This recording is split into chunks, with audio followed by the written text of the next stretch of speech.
Hello, YouTube. EdTech Ginger here with the third episode in our vlog series on innovative technology practices, especially in the context of homebound instruction, digital, virtual, and remote learning due to COVID-19 and all of the amazing software and subscription services that are available to us now because of homebound instruction, and companies really are trying to push their products out. And we're going to take a look at one of those products today.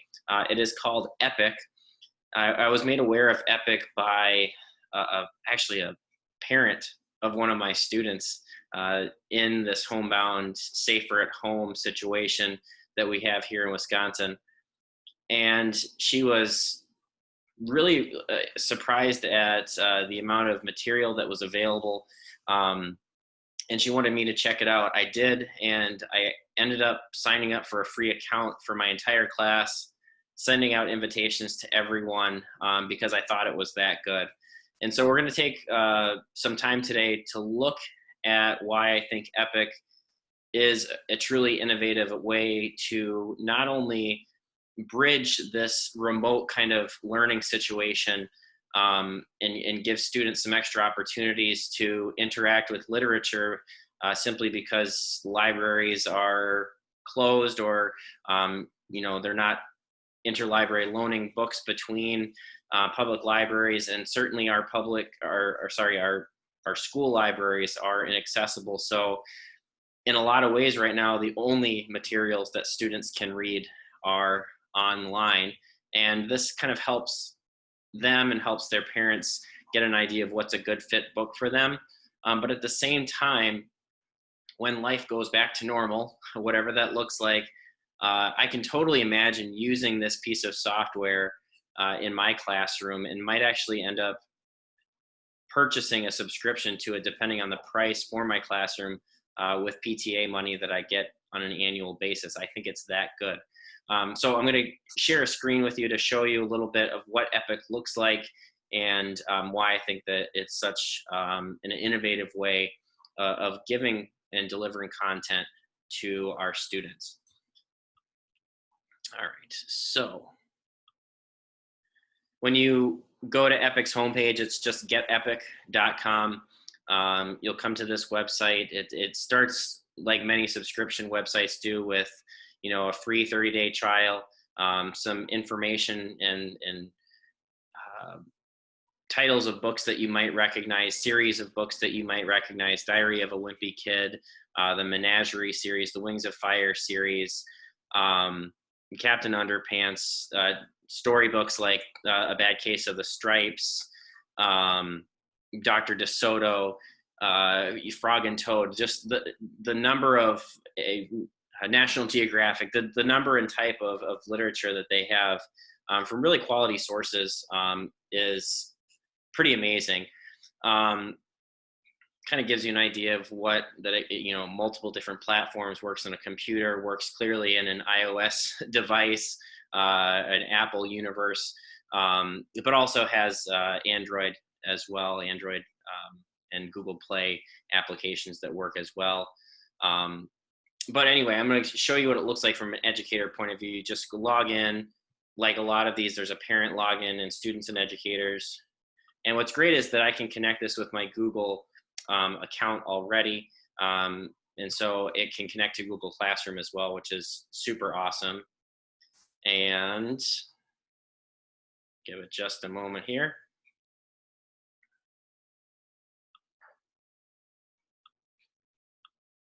And voila, there we go. As you can see over on the right-hand side, it gives you recent readers in terms of most recent when they've been reading. Not all of my class has signed up for this free service, even though it is $7.99 a month per student if you're doing it for like an at-home account. I mean, who doesn't have $8 a month to have a subscription service? There are lots of things that I know that as a family we spend more than $8 a month on that could be way worse than having a subscription to a wide variety of online books. But anyway, that's beside the point really in terms of price, because we're looking at this just from like a COVID-19 standpoint. So there are the recent readers over there. Obviously, I can go to, let's see, my students up here. I can go to the roster. And what's great is that I can look at the number of books that they've finished, the hours that they've read. I can certainly go down individually and look at that. I can go into daily reading. Unfortunately, no one has read today. Oh, that's not true. Someone did read today for 10 minutes. But a lot of the students that have been reading read in that first week that I sent the invitation out. So a great way to actually look at student engagement, because it's going to measure that reading when they've actually opened up or listening actively to a book. I'm going to go back home here and explore a little bit more to show you why I think Epic is great. So not only does Epic do things like ebooks, it also, and for a perfect example would be the Chocolate Touch. I'm sure that many teachers have heard of this book. I'm just getting and so what's great is that it gives you the age range, gives you a reading level. Some educators might say that that's not the best for students to know what reading level they are, but in terms of finding a good fit book, that might be worthwhile. This is also looking at it from a teacher point of view, so it might be a little bit different from the student side.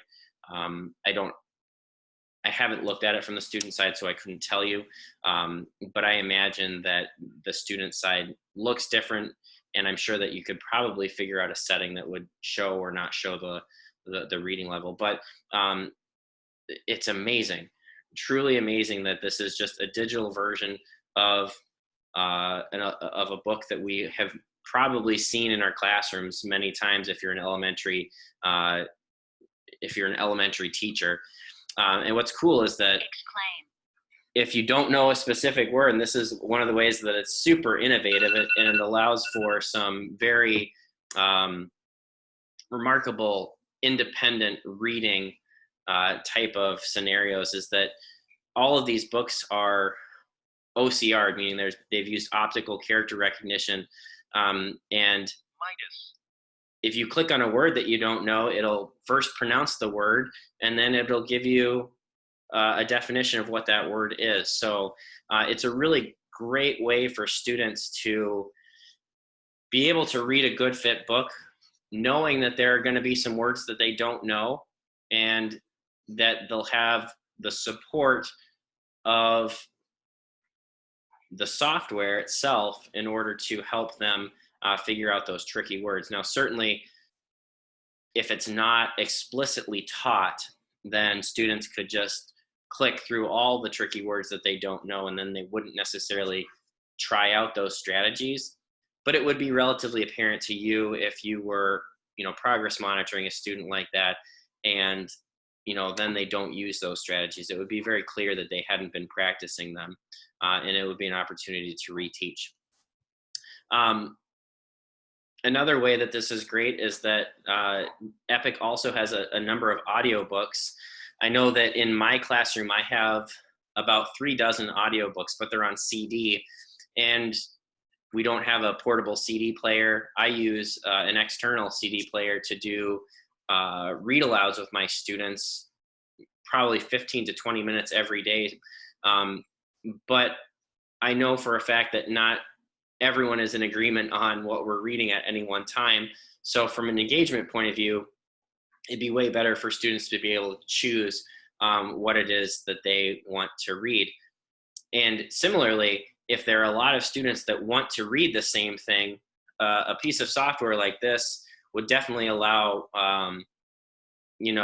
it's scalable to allow students who want to read the same thing to read the same thing, even if just 1 or 2 copies are in the classroom. Literally everyone in the entire classroom could read the same thing.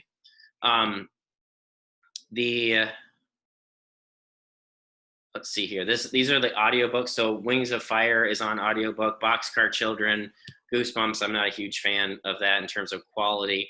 But they also have Mike Lupka books, which are phenomenal sports related books. And shout out, he's a fellow Boston College Eagle and was at the same student newspaper I worked at, the Boston College Heights.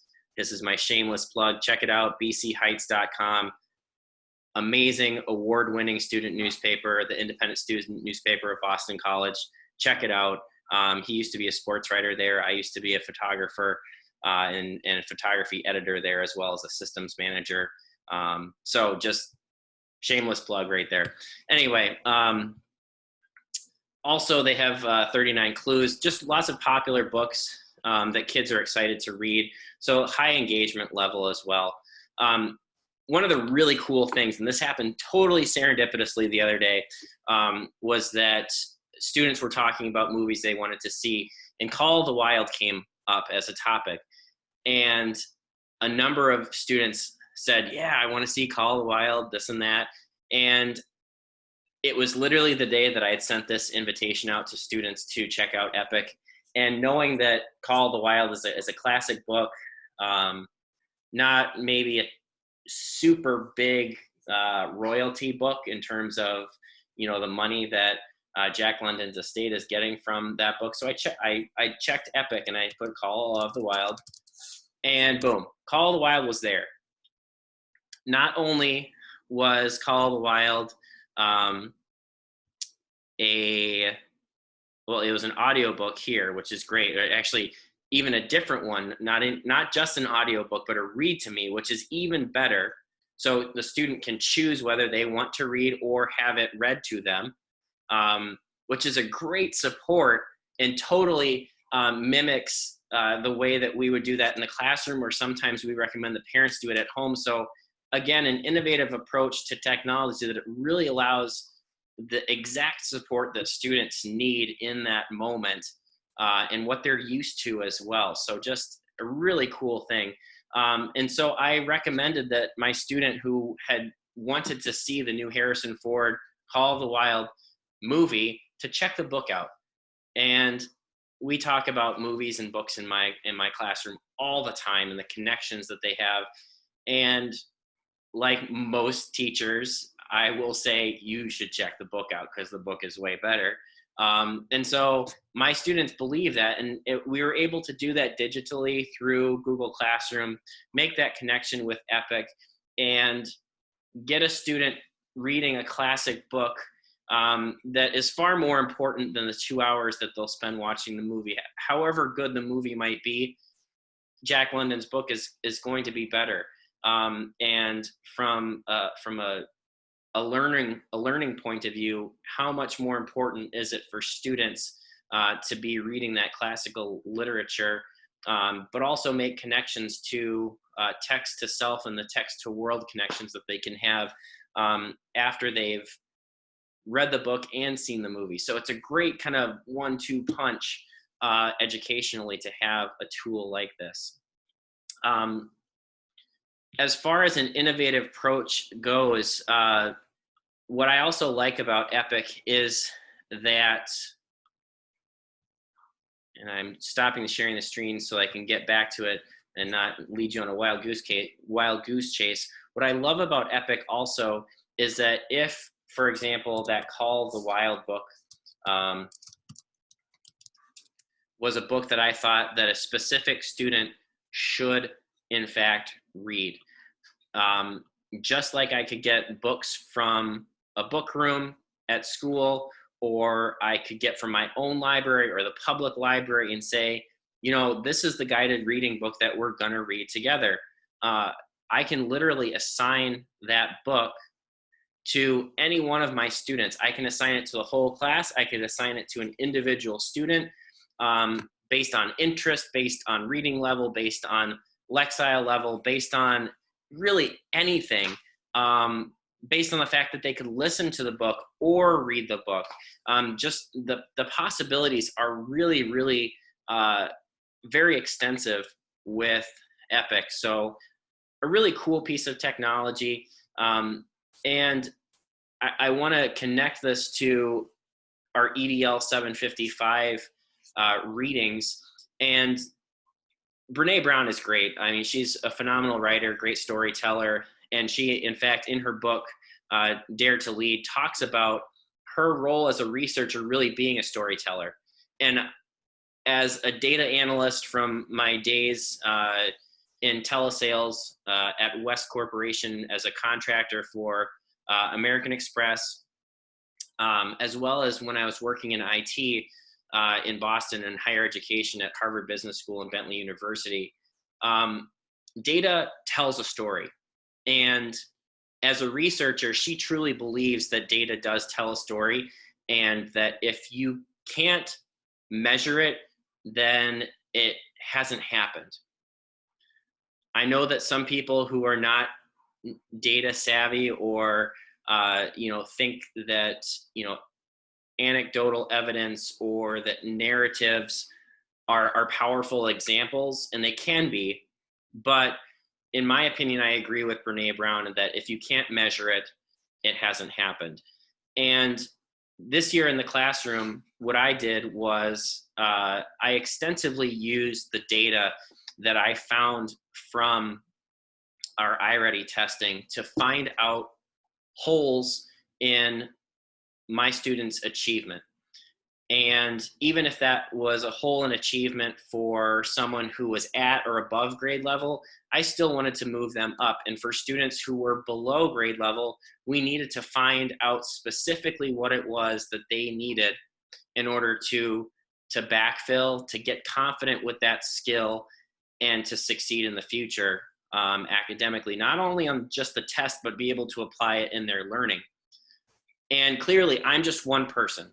And any teacher knows that doing small group work in a workshop model to get it right every single day, 180 school days, 180-ish school days, it does not happen very frequently. And so what I ended up using is technology like Epic in terms of using the iReady lessons that I had available. So if I knew that a student needed vocabulary lessons, I assigned them vocabulary lessons, and for 10 or 15 minutes, as opposed to having them read independently or write independently, depending on that part of ELA or the ELA block, they would work on the skill that they needed in that moment. And I had incredible growth because of that very targeted intervention, not intervention in terms of like, a separate setting, a separate teacher, but just giving the student what they needed in that moment. And I can totally see Epic working very, very well with things like the iReady testing and with iReady lessons as well, really kind of mating what they need in a lesson and then what they need to practice reading a book. And Epic just allows for a very large library of choices, broad interest levels, and for a very reasonable price. So the ability for a teacher to very, very quickly get a student a good fit book for them to practice skills that they're learning in lessons at tier 1, but also effectively in tier 2 from an iReady lesson is really very valuable. So I can't say enough of how I can imagine using a tool like this, because it feeds into data-driven instruction. And not that I would totally remove student choice from reading, because we know that doesn't work either, because if students see reading as a academic assignment and as a chore, that's how they're going to treat it, and they're not going to become independent readers and lifelong lovers of whatever it is that they enjoy reading. So I wouldn't have it as the only choice that they would have, but potentially for some of the time on some sort of schedule, it would make sense, just like you do in guided reading, where you choose books that you know kids are going to grow with. Then you could use Epic this way, and you could have small groups, meeting throughout the classroom with books that you knew that they would do well with, or that they would be challenged and grow with. So in conclusion, Epic is just phenomenal.